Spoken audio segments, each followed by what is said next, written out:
conversation. You talking to a black man that put on a dress. Mm-hmm. I don't. That conversation to me it's silly because it's a negative thing that is only in black people. We have, for some reason, been programmed to look down on the craziest parts about our experience, that we're supposed to not embrace our past, not embrace our history, not embrace our heroes, not embrace our different levels of comedy, that we have to be this way. When Robin Williams puts on a dress and is Mrs. Doubtfire, he gets nominated for an Oscar, and white people think it's brilliant. His community embraces him.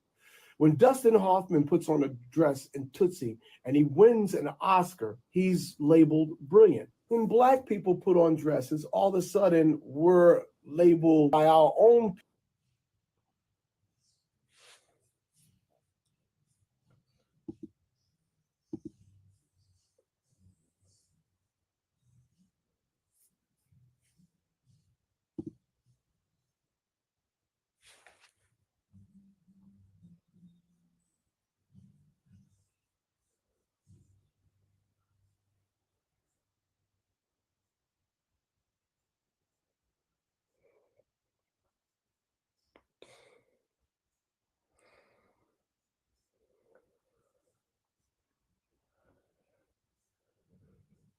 Conversation. You talking to a black man that put on a dress. Mm-hmm. I don't.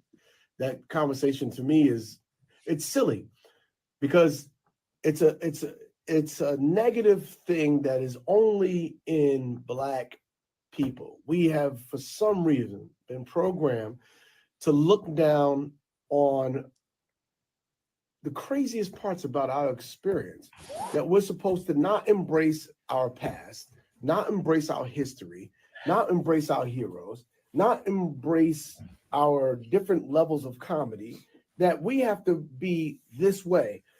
When Robin Williams puts on a dress and is Mrs. Doubtfire, he gets nominated for an Oscar, and white people think it's brilliant. His community embraces him. When Dustin Hoffman puts on a dress in Tootsie and he wins an Oscar, he's labeled brilliant. When black people put on dresses, all of a sudden we're labeled by our own. Conversation. You talking to a black man that put on a dress. Mm-hmm. I don't. That conversation to me it's silly because it's a negative thing that is only in black people. We have, for some reason, been programmed to look down on the craziest parts about our experience, that we're supposed to not embrace our past, not embrace our history, not embrace our heroes, not embrace our different levels of comedy, that we have to be this way. When Robin Williams puts on a dress and is Mrs. Doubtfire, he gets nominated for an Oscar, and white people think it's brilliant. His community embraces him. When Dustin Hoffman puts on a dress in Tootsie and he wins an Oscar, he's labeled brilliant. Conversation. You talking to a black.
whoever you are, wherever you are, hope you are blessed and doing safe. Ladies and gentlemen, greetings, family.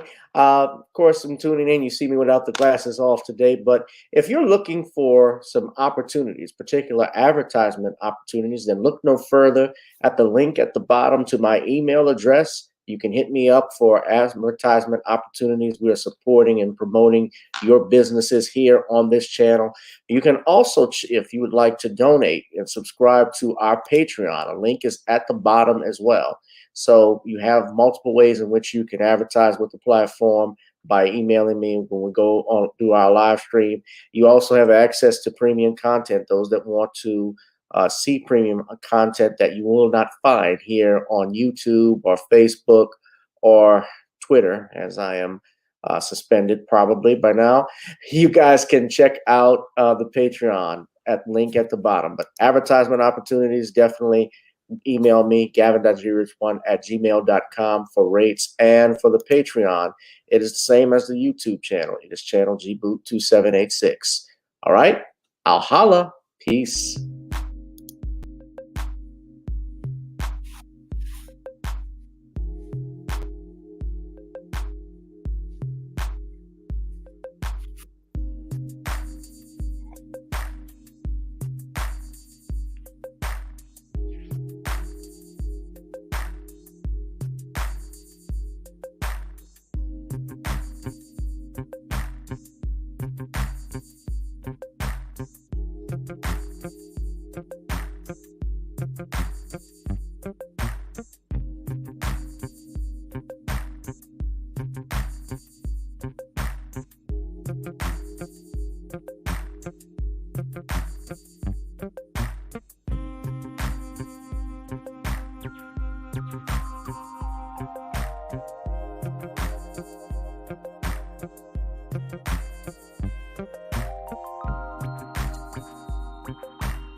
Oh, yeah, yeah, yeah. I just love that. Love that. Black. Let me bring it back.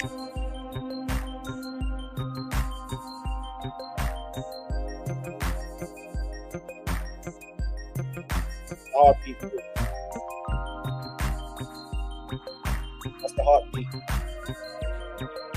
What's going on, family? Welcome to another exciting edition of Random Topic Thursdays, the hottest live stream here on social media in the cosmos. Listen, ladies and gentlemen, we are live, and I'm coming at you with 5 on this beautiful Thursday evening. How are you? Where are you? I hope you are blessed and doing safe. Greetings. Ladies and gentlemen, we are talking about tonight a couple of topics. Of course, the video you saw earlier, that was Marlon Wayans. He was on a radio station talking about the dress, black men wearing dresses, which is a topic. And of course, he being someone who has no problem dressing up as a woman or putting on that skirt multiple times as he has no problem with it. And we're going to be talking about that. But our main topic is tonight, we're going to be talking about is the Brick Lady scam. Of course, there's another topic I want to get into that relates to rituals in Hollywood, if there is such a thing, if you believe in all of that. And we're going to ask you that today. That is our question in the chat that we have today is, do you believe there is an agenda with black men in the dress? So I'm actually going to ask that question now, and we're going to pose that for our guests. We're actually doing a poll, and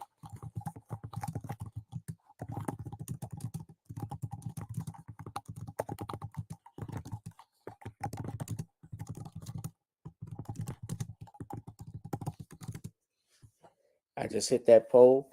Now, of course, that's a question that's been asked. I want to say, especially since we have the internet and access to the media, access to the internet since it was started. But even when YouTube got started, social media, many people have put that forward on different channels. They've talked about agendas in Hollywood, supposedly homosexual agenda, and also to demasculate or emasculate, I should say, black men and humiliate them.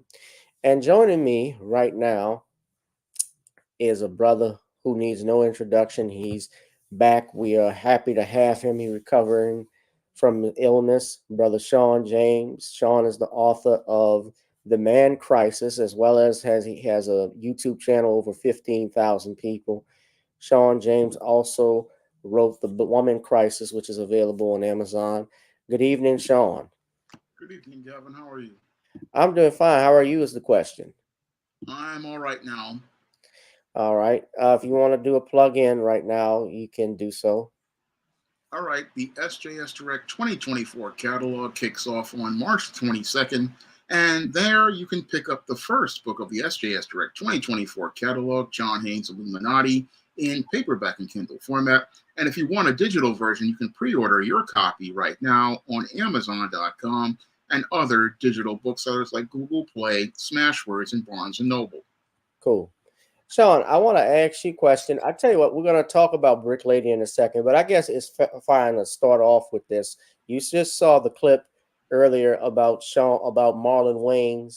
Marlon, of course, was talking about an agenda. Well, I guess he was posed by the radio host a question about black men in dresses. I actually have a longer clip than what we saw, and I'm going to play it for you right now, courtesy of X. So hold on as I go to that.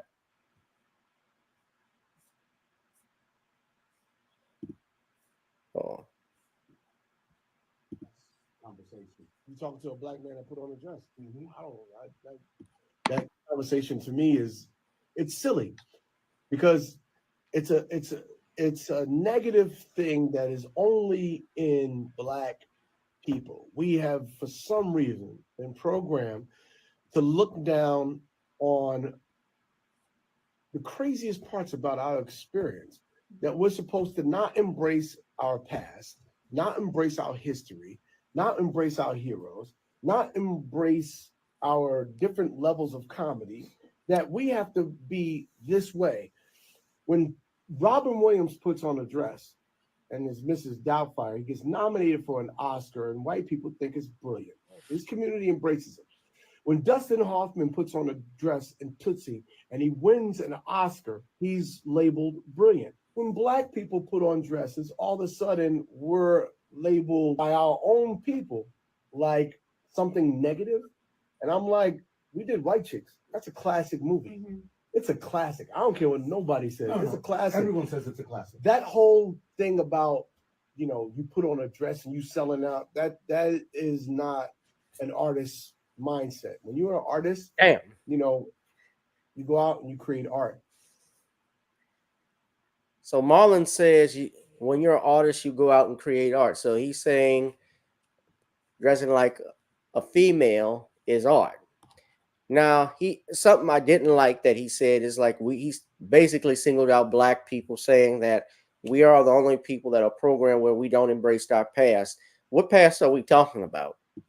Because all in the history and images that I've seen of black men, I've never seen them wearing dresses from the 1930s and 40s. I ain't never seen anything like that. Yeah, there have been comedians, of course, before the Wayans family. Flip Wilson put on a dress. Yeah, when he did Geraldine, I've seen reruns of that. I have grew up like you, Sean, watching Martin and In Living Color and Jamie Foxx and Martin Lawrence, respectively, doing, Jamie was Wanda and Martin was Shanae and Mama Payne. And I'm not going to lie, it made good comedy. I laughed at it.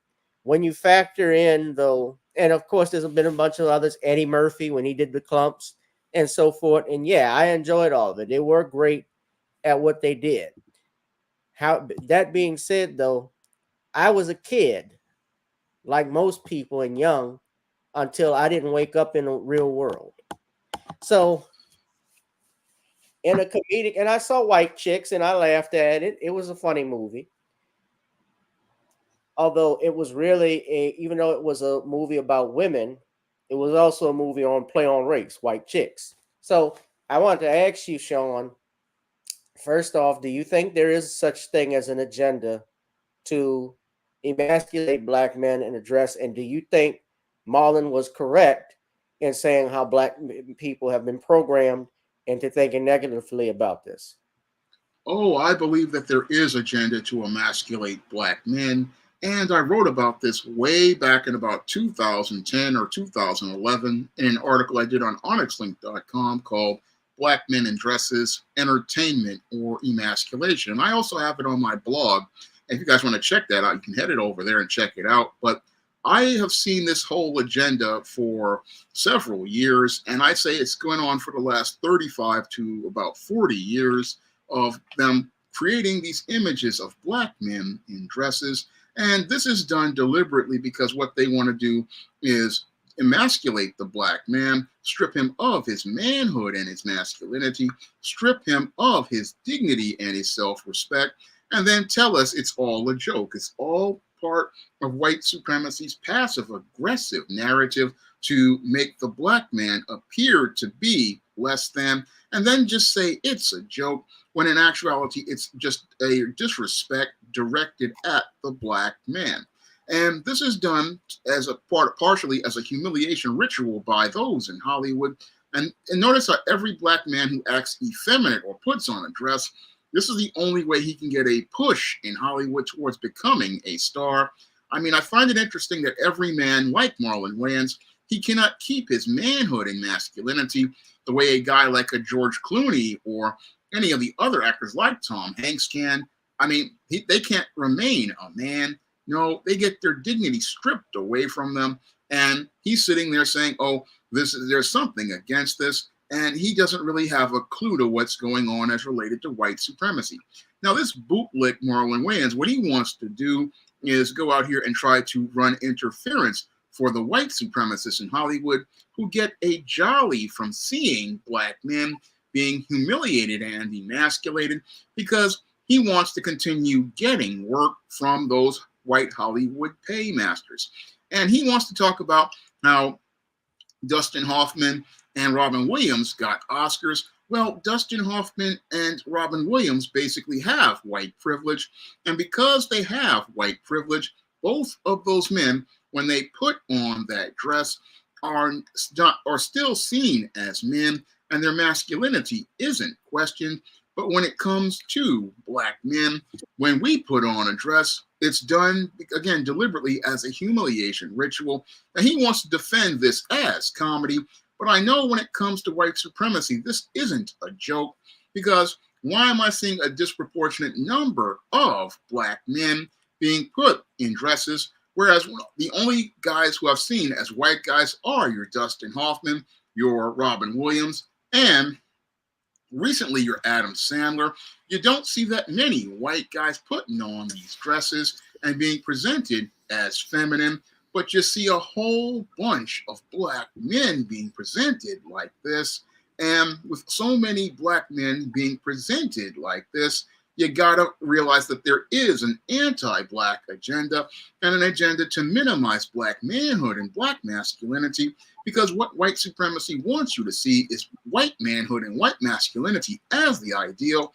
And in order to do that, they need to minimize black manhood and black masculinity. And the way they do that is by humiliating black men, by putting them in a dress. I mean, I find it interesting. There's no Latino men being put in dresses, no Asian men being put in dresses, and definitely not any Muslim men being put in dresses, because in their countries, that's seen as disrespect. And when black men stand up and stand against this, what happens is we're told, oh, we need to go along to get along. But if you did this to a Hispanic man, an Asian man, and definitely an Arab man, those communities would come out in full force and let you know you are not going to disrespect our men like this. And I find it sad you got Marlon Wayans defending this, whereas when you had American soldiers who humiliated Arab men at Abu Ghraib, we had people all across the globe seeing it for the disrespect it was when they put women's underwear on those men and humiliated them. But when you do this to a black man, he's just supposed to take it. No, we're not going to take it. We're going to stand up to this kind of stuff, because this is a disrespect directed at black men, and black men have to start seeing themselves as men and take their respect as men as a collective. Danielle, to answer your question, Marlon Wayans is not even married. He was in a relationship for about, looks like 20, almost 20 years with this woman who was the mother of his kids. He has 2 kids. So yeah, Marlon isn't married. Sorry about that. I got an alert on my phone. So what I was getting back to what we were saying, Sean. So when you hear him say, for instance, the white entertainers and actors that have put on drag, Patrick Swayze was like one of the last ones I remember who did 2-1 Fu. And I don't keep up account of people who put on dress. This motherfucker here, this one. I don't keep account of that, of white folks who've done it. Yes, have there been? Yeah, they have been. Patrick Swayze, who was in Ghost. I mean, Patrick Swayze's biggest hit was Ghost back in 1990. And then 5 years later, he's in 2-1 Fu with John Leguizamo and Wesley Snipes. And I thought that was a shock, because Patrick Swayze was like wasn't he ranked the sexiest man alive by People magazine after Ghost? So he was one of the few I remember. Dustin Hoffman, I do remember Tootsie. Yeah, I remember Robin Williams doing Mrs. Doubtfire. But the thing is that I guess you don't see it with frequency as you see black people. And maybe that's because of Tyler Perry a little bit. But like on In Living Color, I mean, look, they made fun of everybody, and they had Wanda, and they had the 2 gay men that Damon and David Allen Greer played, Men on Films, which, yeah, it was hilarious. But I think what you're trying to say, Sean, is in a comedic vacuum, as it may work, but when you factor it in what was going on with the black man in this country, you say it's a struggle. I mean, it's just disrespect directed at the black man. And what they try to do is they try to take it and make these disrespects as entertainment.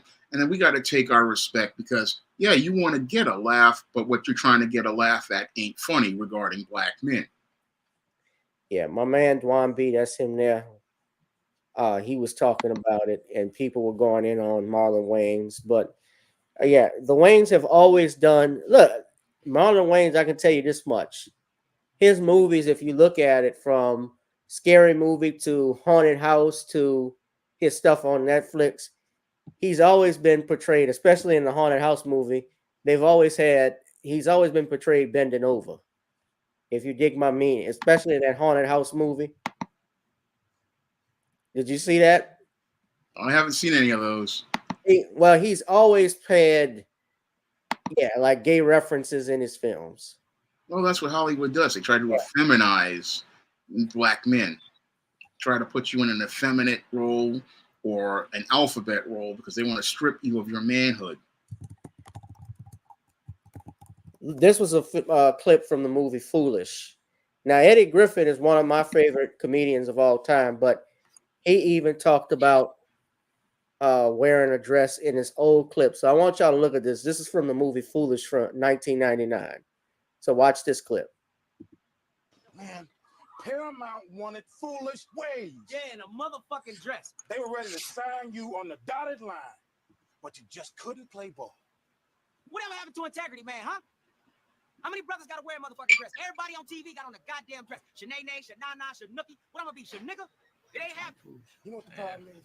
We just got a little bit of chemical imbalance, that's all. Hey, look, man, all we gotta do is regroup, man. We can make this shit happen. Listen, man, you're not hearing me, man. I don't care about the money either, man. I wanted to build a career, make a legend. Not be out here dealing some loser. Man, I'm through with it. Yeah, well, fuck you too. Never needed your ass anyway. Talking about making a motherfucking legend. You can't make shit. I was born a legend. I'm the last of the great ones, motherfucker. Remember that. When you go get your little punk ass, no name ass comics. Bitch! Today. So what do you think? It's never been done before. 3 lovable drag queens driving cross country, helping middle America solve its problems. Y'all want me to wear a dress? Foolish. This isn't a throwaway role. You'll be carrying the emotional energy of the movie. Man, it's not that I don't appreciate y'all because I do, but all we're asking you to do is to take the script home, read it, and make a decision. Then make the decision. Foolish. There's a lot of money involved. We're talking a major motion picture here, Foolish. Scared. All right. I don't know, man. Foolish, please. We're not supposed to talk about this yet. Harrison may be signing on as one of the other drag queens. Get out of here. Harrison. Air Force Harrison. Me and Harrison. Foolish Ways and Harrison. That's Harrison. So I guess that's me. Yeah. That's it. Yeah. I ain't feeling that, man. I ain't feeling it at all. I thought y'all was casting a movie about the Black experience in Vietnam. That's down the road, man. How far down the road? Because I got car problems right now. Way down the road. Listen, this is now, Foolish. Now. We're talking about taking you out of the clubs and putting you on the couch. On the couch. With Lena. Oprah. Rosie. Can I say something that every actor probably want to say to a couple of gentlemen like yourselves? Sure. Anything you want to say? Go ahead. Yeah. Kiss my black ass. Man, I'm not selling out to do this shit. There's some people that think they're women. Damn, dressed up. We call them homosexuals. Kiss my ass. Like I'm going to be Mr. Tootsie Roll. You know what I'm saying? I ain't got nothing against them. I just don't understand that shit. How do you find love in another hairy sack? He's black, he's skinny, he's all wrapped up. Have you seen the gay parade? I mean, every year they take over the whole town. Big ass floats. I mean, literally. Floats shaped like big asses. And a couple of them in the crack of it. I ain't shitty, man. That's why I want every man in here to know. Starting this year, we're going to have our own straight parade. Yeah. And we're going to take over 8 Boulevard. And we're going to have big floats shaped like giant dicks with naked women holding hands around it singing Kumbaya.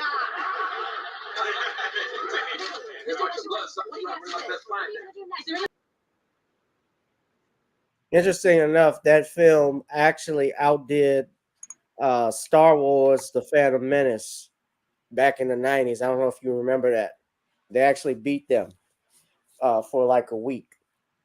That was Master P when he produced that.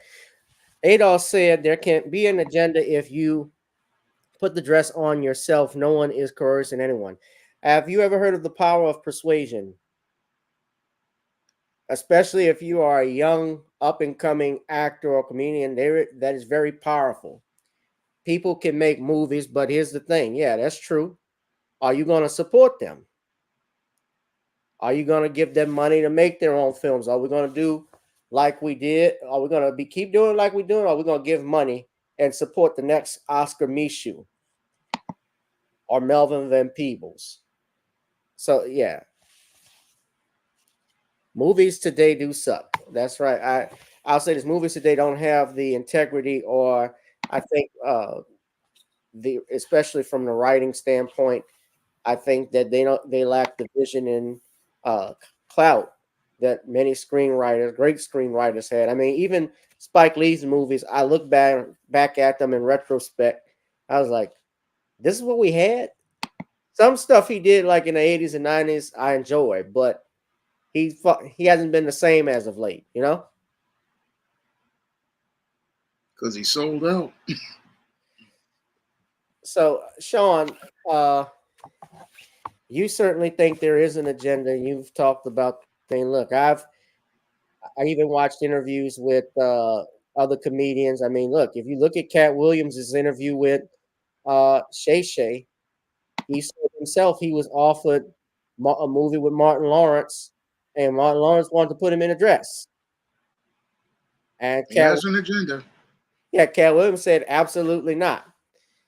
And so they said, why don't you go get Brandon T. Jackson? And they did.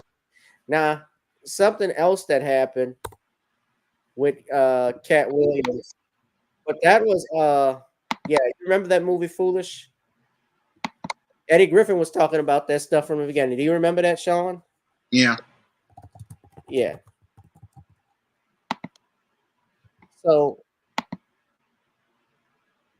speaking of Katt Williams, how many of you heard, I guess, Katt's new diss record against Ludacris? Now, of course, you know, Katt made some noise, obviously, from the Shay Shay video. The interview with Shannon Sharpe has already garnered over 50 million views. So Shannon getting paid. That being said, Sean, I want to ask you, you saw, I'm going to get to you in a second, but I want to play the video that we have here where this is courtesy of Brother Self Talk when they were discussing Ludacris. Now, this is something different. Now, I was paying attention to this, and I thought it was interesting. He said this because everybody's talking about how Katt's been talking the truth. Katt's been saying this. So let me go to this right now. This is courtesy of Brother Self Talk. And this is a video. Shout out to him and he's got this record. That is a very big check. So you're going to hear something very interesting, courtesy of the Katt Williams interview he did with Shannon Sharpe. Make sure y'all hitting that like, share, and subscribe button, ladies and gentlemen, and also make sure you hit something in the Cash App, PayPal, or Zelle. If you love me for my time, pay me for my time. Man. So it's looking like they found the footage of Ludacris publicly admitting that when he had won the best rap album, he won it because he had to cut his hair. Now, if you don't know what I'm talking about, remember what Katt Williams said in the Shannon Sharpe Club Shay Shay interview. Let's check it out again right here. Here's a video. Are you related to Luda? No, so there was a crossroads where we were both invited to an Illuminati thing, and it had to be one or the other of us, and decisions had to be made. So it was both of us, we were equal. One of us had to cut off all their hair and couldn't do the sideburn thing no more with the points. And the next person they said was going to get $200 million because they were going to pay him $10 million a movie to do 20 movies. And that's how the conversation happened. One of those persons turned out to be Ludacris, and the other person turned out to be Katt Williams. Recently, Katt Williams, he had dropped a diss track on Ludacris, and he had also dropped some bars in there about Ludacris and Quincy Jones. Let's check it out right here. One last point, and I'm gonna leave it alone. I've never personally been with Quincy Jones, but you, that was your girl, boy. Don't play with these toys. I am to be avoided at all costs. Just go ahead and swallow up that little. You know, I know what I know. The truth is, you gotta go. I'm coming for your number one spot. Okay, man, so a lot of people was like, yo, that Quincy bar was crazy. And then when you look up Ludacris and Quincy Jones, here's a video of Ludacris and Quincy Jones holding hands. You know, just have him in my life. Great leader. Great leader. Living legend. That's what we sitting in front of right now. Quincy, you. So a lot of people is definitely thrown off by that. But like I was saying earlier in today's video, they done went and found the footage of Ludacris publicly admitting that once he had cut his hair. And I'm going to play this clip, and then I'm going to replay the clip again because I want to also point out another thing as well. So let's listen to this clip of Ludacris admitting that once he cut his hair, he was able to win Best Rap Album, man. Let's check out the clip right here. Here's the winner for the Best Rap Album goes to Ludacris is How your young man, baby. Kanye was, man. So y'all telling me all I had to do was cut my hair to win the best rap album? That's what y'all telling me? Huh? Mr. L.A. Reid, I sat in your office and I told you this was mine right here. I told you that. Thank you, L.A. Reid, Def Jam, Universal staff, Mr. Sean Carter, of course, Jay-Z, Steve Bartles, my whole Disturbing the Peace family, staff, all the artists on my label, Ebony Sun Management, Shaka Zulu, Jeff Dixon. Yes, we made it, boy. Naris, Let me Lana say Walker, this. Patty Webster, my publicist. Nah, y'all can just look. Now, I'm not into this. Oh, he cut his. I'm not into this stuff so quick where somebody obviously gets a picture, because we've seen this before where I take pictures with somebody. I got my arm around them. Like anybody else, you can see me with my arms around my friend. 10 years down the line, that don't mean or prove that I was fucking boys. That's not what that means. So I'm not too big and keen on stuff like that. But like I said, I do believe there are such things as agendas. And there are, I'll just put it like this, there are people behind the scenes and shadows who do control things. That is a fact. Now you look at Ludacris here, he's clean shaven, and I'm gonna play the rest of the film. But what I guess the brother Self-Talk is saying when they found the footage is that he has no sideburns. Just look. Dana Sims, William Moore's agency, Hero, Daryl Miller, Kevin Davis, my mother, Roberta Shields, the Ludacris Foundation, my inspiration, Karma Bridges, my daughter, Christine White, the Swan family, all the producers and all the artists that made this masterpiece happen, Release Therapy, Josh Monroy, my boy Poon, shout out to Don Haynes, I-20 Fake, J.O., Choir Boy, Happy Birthday Boy, Ryan Cameron, Mary Catherine, I-1079, B103, KK Holiday, DJ Navs, all the DJs that played it, Atlanta, Georgia, I'm bringing this home to you. Now, at first, when I was watching the video, I'm like, hold on, he didn't cut his sideburns. But once you look, when Ludacris turned to the side, as you can see right here, I stopped it. He doesn't have the signature Ludacris sideburns, man. So he had cut his hair, had to remove the Ludacris sideburns, and as you can see, here's the result. He won Best Rap Album that year. Just one of these things that Katt Williams had said on the Club Shay Shay interview. The internet went and found the footage, and the rest is history with that, man. So, you know, when Katt Williams was talking about Ludacris in his diss track, one of the lines he said was, "You responded, but you didn't call me a liar." Ludacris, you must be out there rapping that smile, hit a rap song, but you ain't there in line. He was talking about when Ludacris had responded, Katt Williams in his little rap response. Whatever's heavy on my heart is always on my mind. Like Snoop Cannabis Shredder, I'm always on my grind. Ain't throwing shade cause niggas can never take my shine. I bring my watch collection on my jet. Let me take my time. Like fine wine, I'm aging like Benjamin. Top 5, I'm worth mentioning. Bring you rappers, I'm lynching them. See the pendulum swing, Jesus with diamond thorns. Ludacris, swallowed in Gucci linens when I was born. Never been Illuminati. Only Illuminati, and I only left with bitches when coming from any party. Now I'm married with kids, the evolution of life. Never been a cloud chaser, never say shit for life. R.I.P. John Singleton. You never have to flex when you earn every one of your Fast and Furious checks. Afro with the sideburns, yeah, that's my signature. Addiction's on the rise, comedians check your temperature. All right, so that's what they're saying. Sean, what did you think about that? Well, sounds like another day in Hollywood, which happens all the time. You get guys who make compromises to get ahead. And what's happening now is that Katt Williams just spilled the tea on Ludacris, letting everybody know what he did in order to get ahead. And when it comes to black entertainers, we know that a lot of times they're not getting there based on the merits. And the only reason why they get things is because they make compromises with white supremacy in order to get ahead. And it doesn't put it past me that Ludacris has basically been through this process and been done all kinds of ways. I mean, I'm thinking he's been with they read to allegations of Quincy Jones is being made, and allegations that's related to making compromises with this Illuminati, allegedly. I mean, I think that, again, it's showing that he's basically is somebody who's compromised, but that's nothing new for the entertainment industry, because in order to get ahead, these men compromise their character, compromise their soul in order to make money, and they don't really think about what it's costing them, because all they're thinking about is getting rich and getting fame, and what they wind up losing is their soul in the process. That's what I've made observations about as related to my Hollywood Historical Men in Crisis series, and it's looking to me like Ludacris basically is another Hollywood Historical Man in Crisis coming up, because when we find out more about these skeleton bones, it may turn into another dark graveyard. Yeah. On the Quincy Jones thing, and I know there have always been rumors about Quincy. I'm not a big Quincy Jones fan. I admire his work. I'm not so quick to say because he grabbed Quincy's hand. I guess it looks like from looking at it, I think that was like his 90th birthday celebration, if I'm not mistaken. I'm not willing to jump and say, whoa, that means he's gay, or Quincy took it. I would say what Katt Williams was saying in the interview, that was interesting about the sideburns, because everybody went and found the footage from it, and he did win the Grammy, and he even admitted, y'all tell me all I had to do was shave my sideburns just to win a Grammy. It's like a new image for him.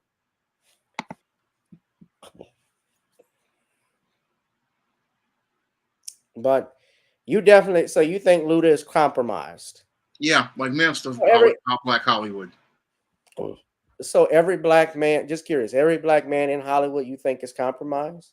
No, I think a good chunk of them are compromised, because in order to get ahead, a lot of these entertainers have to do a lot of dirt that they don't talk about. I mean, we don't find out about this stuff usually until these individuals wind up passing away. I mean, yes, there are guys like Bill Cosby out here who are trying to do what is right, but a lot of these guys will sell you out in a minute just to get ahead. Denzel is another one I think that does. Yeah, Denzel. There's a couple I could say that are all right. I can't see Morgan Freeman bending over. I wouldn't know. I think you never know. I don't want to imagine that. What about Samuel L. Jackson? That would be that would be disturbing to think about.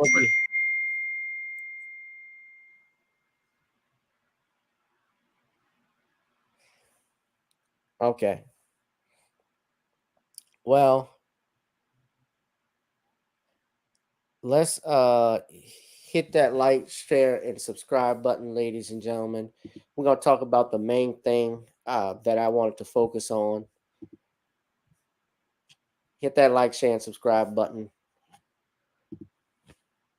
Yeah, I mean, it does make sense when I look at it. So he really did that?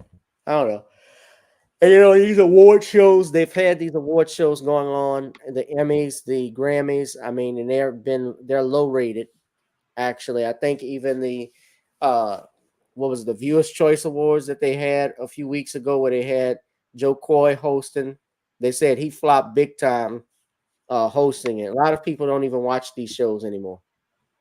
But I want to play something that was very interesting.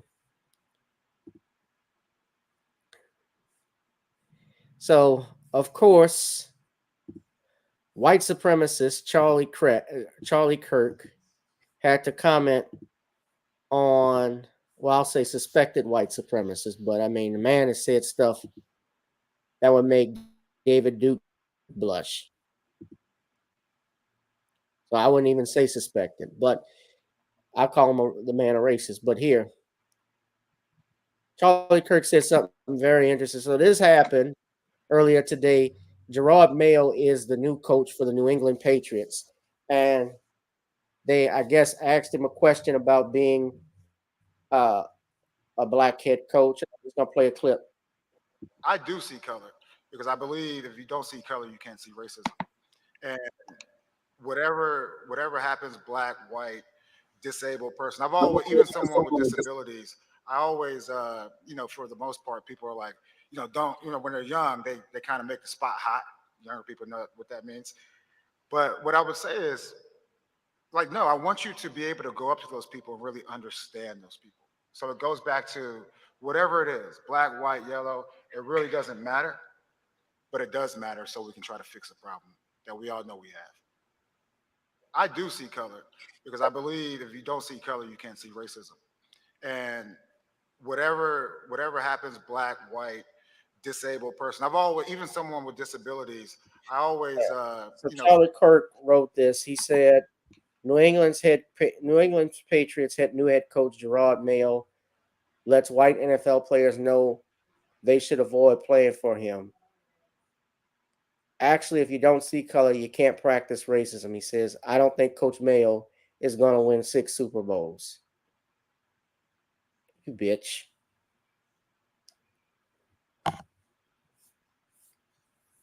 Of course, this mayonnaise terrorist would say that. Sean, you have a quick comment on it? I know you don't follow sports, but I don't follow sports, but this coach is actually just telling the truth. I mean, if you're a black man, you are going to see color, you are going to see race, because you live in a system of white supremacy. You live in a world that's anti-black, so you're always going to have your eye open, and you can't avoid seeing color because the world sees you in the darkest light. And because people project stereotypes onto you, you have to really see color, because if you don't see color, you're going to wind up getting in a situation where you wind up getting jammed up. So I don't see anything wrong with what dude said. He was just telling the truth about the racism that goes on in the global system of white supremacy.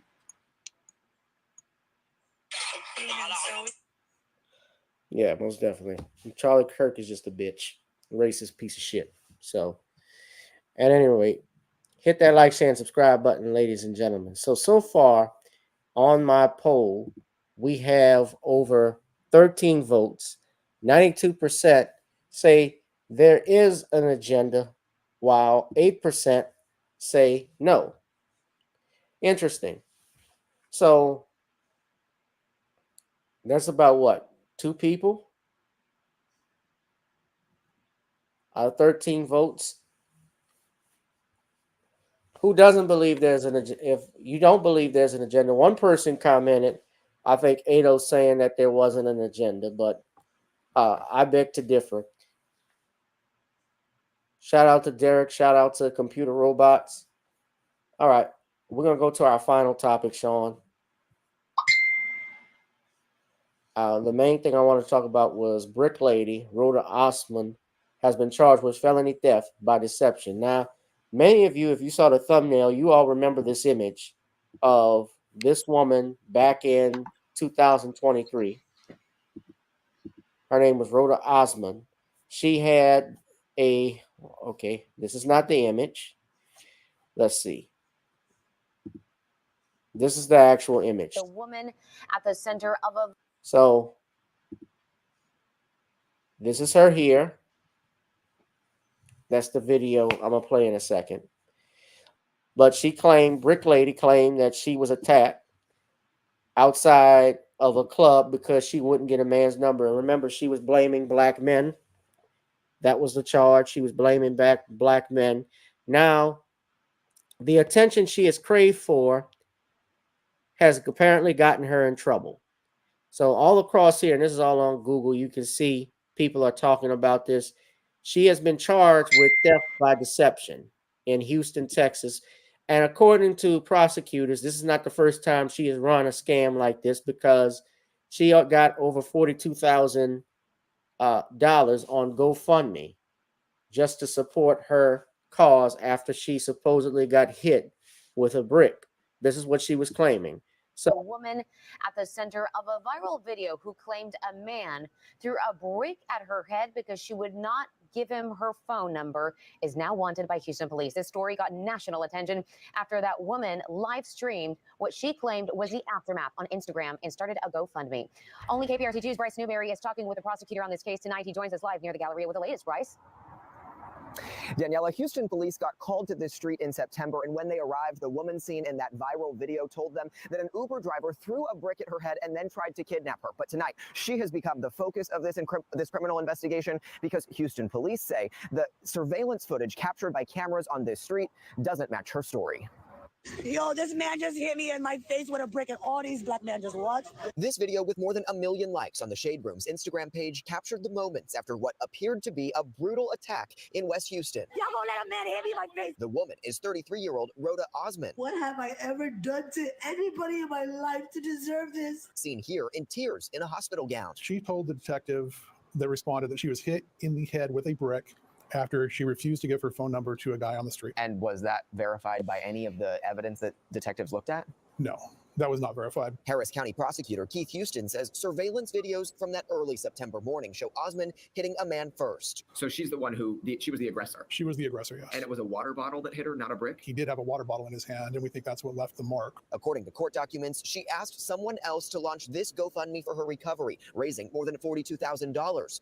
But as the story went viral, a blogger on TikTok called police, alerting them to this 2020 GoFundMe, which claimed a vicious assault by a security guard in Minneapolis. Detective Thornton verified with Minneapolis police that there was no assault done at that time. It was completely fictional. Prosecutors allege theft by deception and believe she would have received all that money had the campaign not been shut down. The violence I have suffers to September 3rd is just unbelievable. I can't even believe I'm here. They try to leave me for dead. In an Instagram story posted Wednesday, Osman addressed those who have doubted her. I actually have things going on in my life. I actually have real ways to make money. I don't have to get GoFundMe for money. I actually can earn income because I'm actually educated and I actually am talented. And tonight, a spokesperson got for bail GoFundMe money telling then. KPRC2 GoFundMe has zero tolerance for the misuse of our platform. The fundraiser has been removed from the platform. All donors have been refunded, and Roda Osman has been banned from using the platform for any future fundraisers. Osman did not respond when I reached out to her on Instagram this evening. Tonight, she is wanted here in Harris County on that theft charge. Anyone with information on her whereabouts can report that to Houston Police. We're live near the Galleria. I'm Bryce Newberry, KPRC 2 News. All right, Bryce, thank you. Let's So I remember this distinctly. We were talking about this, Sean, about this supposed crime that took place where she's hit by a brick. And you can see her face is clearly swollen. But here's the problem. When you look at it, what's the first issue we have? Doesn't look. Huh? You go ahead. The problem we have with this is that Instagram page, brutal she attack in West immediately Houston. goes to social media to report this. And that's a problem. If she were hit with a brick, how could she talk? Yeah. You're hit with a brick on the side of your jaw. Not even your jaw's going to be broken. Your jaw would be, especially with swelling like that, your jaw would be broken. Correct. Not to mention also the main thing is you saw no discoloration of any kind. There's no black eye. There's no redness. It looks like what happened is that she inflated it with a saline injection, which people can sometimes do. That'll give the appearance of your face being more puffier. So it was clear that and she apparently has done this before, apparently running a scam. And I wasn't quick to defend her. Of course, when you look at this video, of course, she's Y'all gonna let a man hit me in my face? The woman is 33-year-old started Roda Osman. What have I attacking ever done to anybody in black my men. life to deserve this? Seen here in tears in a hospital gown. She told the detective that responded that she was hit in the head with a brick after she refused to give her phone number to a guy on the street. And was that verified by any of the evidence that detectives looked at? No, that was not verified. Harris County prosecutor Keith Houston says surveillance videos from that early September morning show Osman Yeah. hitting a man first. So she's the one who she was the aggressor. She was the aggressor, yes. And it was a water bottle that hit her, not a brick. He did have a water bottle in his hand, and we think that's what left the mark. According to court. So it was a water bottle, according to prosecutors. Now, you look at her record, her profile. We went and looked at Roda Osman's social media, and she was known to be we've seen videos that you remember that, Sean, where she was just slapping people. Hey, man, yeah, talking ugly about black men.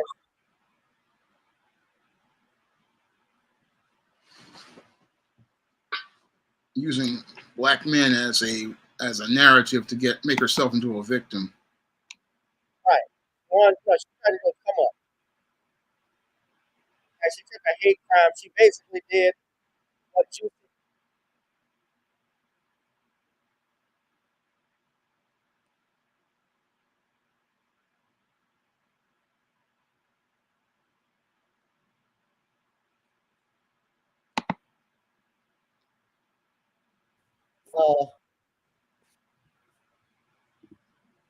We don't have justice. We don't have justice in no last dancing and hitting other people around us. Because this people don't understand.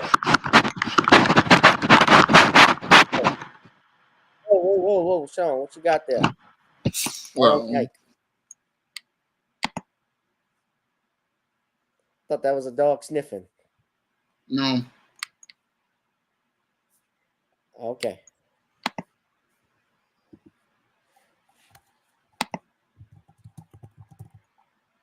So Sean, okay.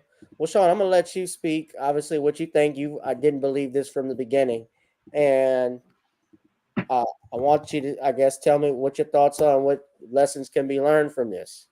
Well, I didn't believe any of this myself when I first heard it. The story didn't add up, because usually if somebody has been assaulted, you would want to contact the police immediately. And this woman, instead of contacting the police, ran to social media. And she ran to social media to make herself sympathetic to all of the people on social media in an effort to try to fleece them out of their money. That was her main plan as related to this whole narrative. And what she was looking to do was run this scam, hoping that people would drop donations on her GoFundMe. That's what this whole scheme was all about. And what she wanted to do was make black men the face of this narrative as the villain, so that people would go out here and feel sympathetic to her. And this was a game she was running, and it was a game that she ran playing race. And that really shows us how dangerous these tethers are, and how they tried to go out here and use anti-black man narratives to make themselves appear to be sympathetic. And this whole situation just shows us why we have to be very careful about the content we watch and imbibe. I mean, we have to be very careful and really take a minute to think about things before we go out here and react to it. That's what I had to learn how to do, because a lot of times what people like this want to do is polarize you, get you in your emotions, get you acting impulsively.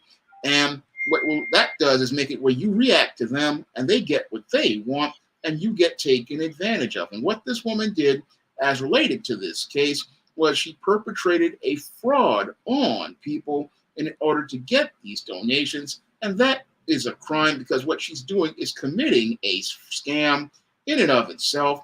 And I'm glad that people did an investigation to find out what was going on. And I'm also really glad that somebody is actually punishing this woman for the crime she committed.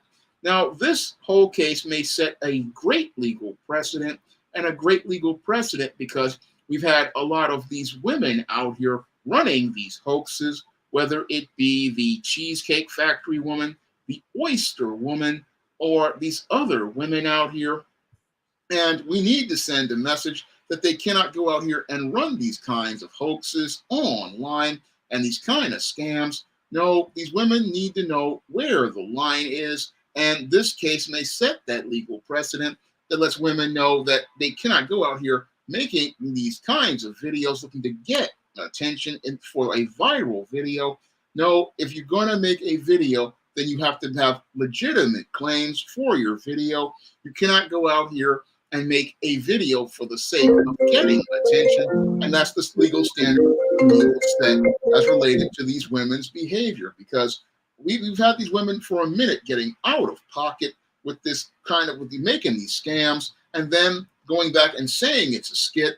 But this was not a skit, because this woman, again, had a GoFundMe set up to get this $42,000. She pulled this scam before and got away with it, but this time she needs to be held accountable, prosecuted to the fullest extent of the law, and we need a legal precedent to send a message to these women that they cannot get away with going out and pulling these kind of stunts online, misleading people. No, if you go out here and you make a video like this, it needs to be legit.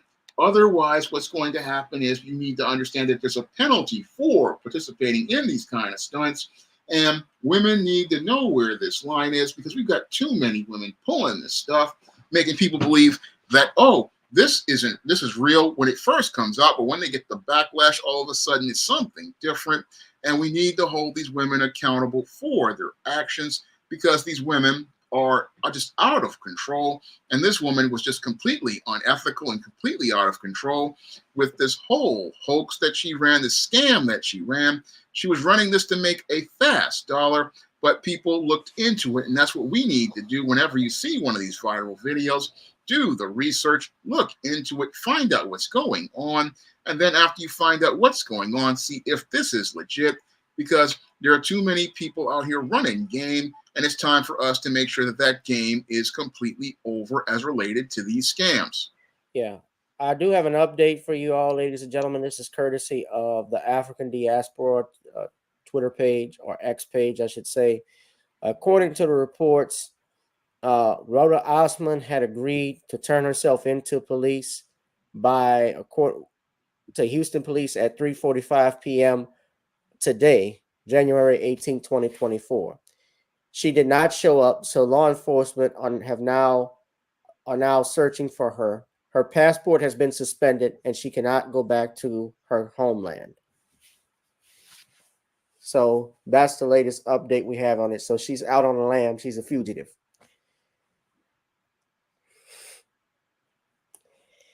Yeah. Play stupid games, win stupid prizes. Now and of course, look, I'm the biggest believer of innocent till proven guilty. But just looking at that video, I could tell that shit was off.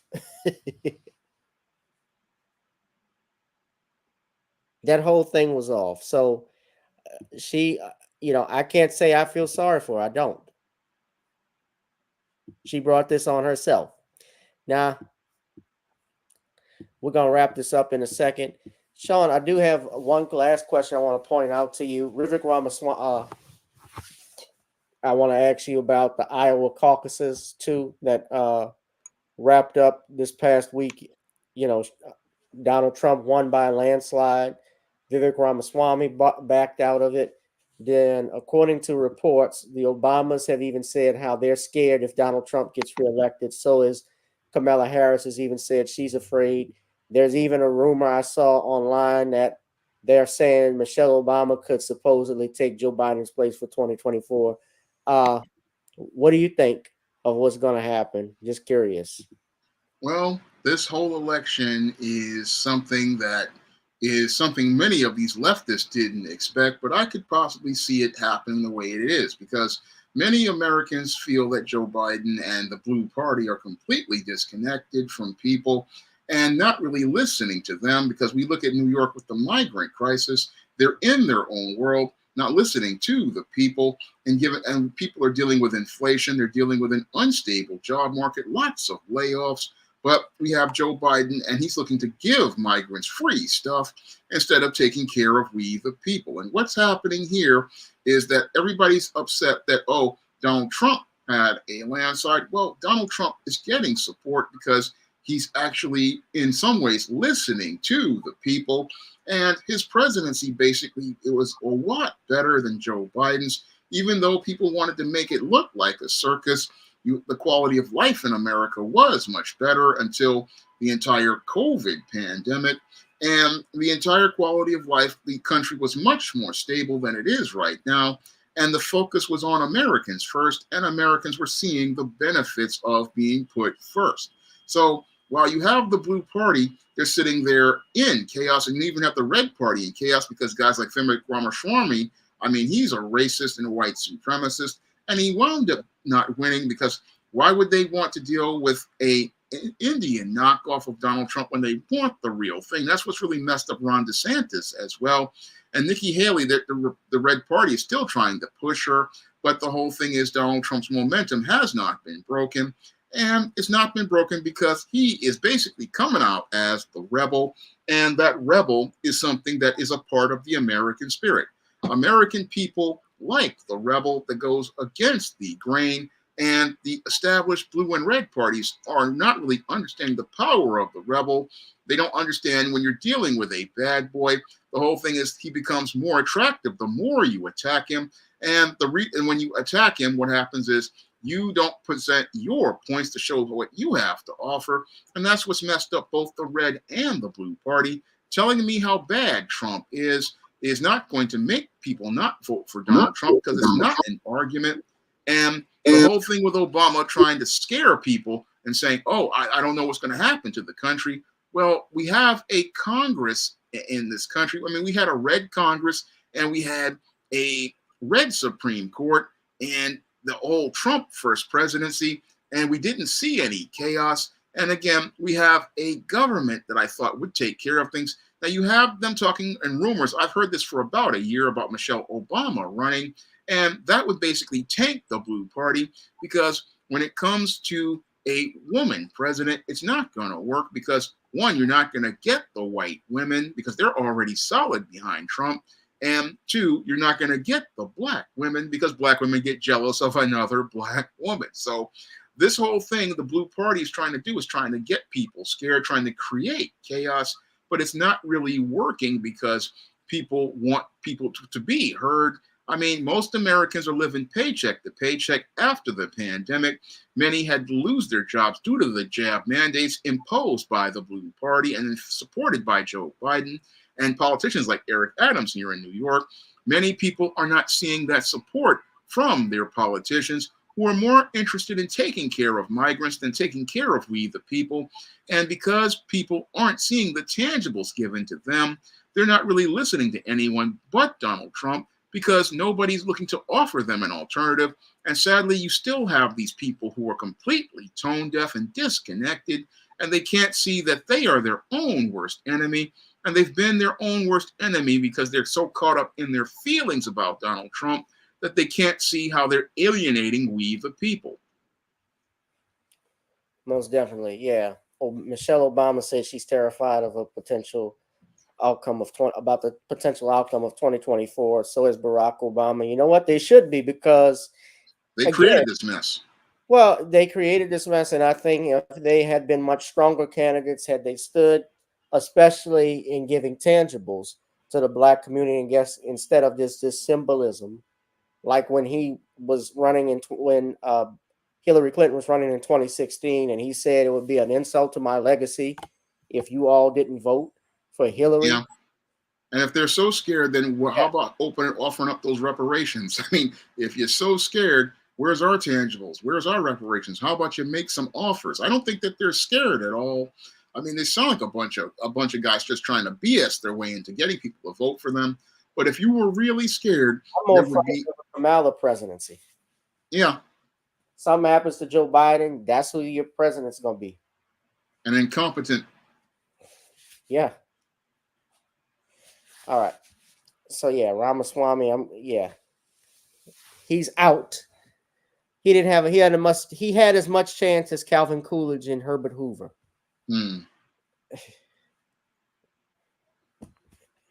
Yeah. He wasn't gonna win nothing. I wouldn't vote for his ass even if he was running for dog catcher of the year. So at any rate, y'all hit that like, share, and subscribe button, ladies and gentlemen. We're gonna wrap this up. Have you decided what your live stream will be about tomorrow? No, I'm still in the air. I'm still trying to figure out what it's going to be. Okay. Well, whatever it is, I'm sure it's going to be great. So you all be blessed and be safe, ladies and gentlemen. I want to thank you all for tuning in. Make sure you hit the like, share, and subscribe button.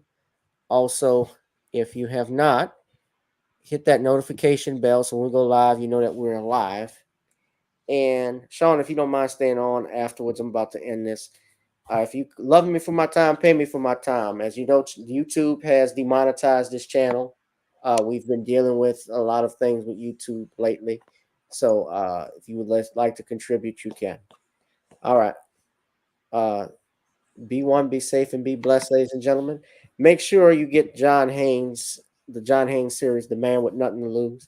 And also, if you want to support me, you can buy my book on Amazon Kindle, The Commonwealth of Pennsylvania versus William H. Cosby, The Destruction of Due Process in the United States. What's up, DeAndre? Good to see you. ADOS.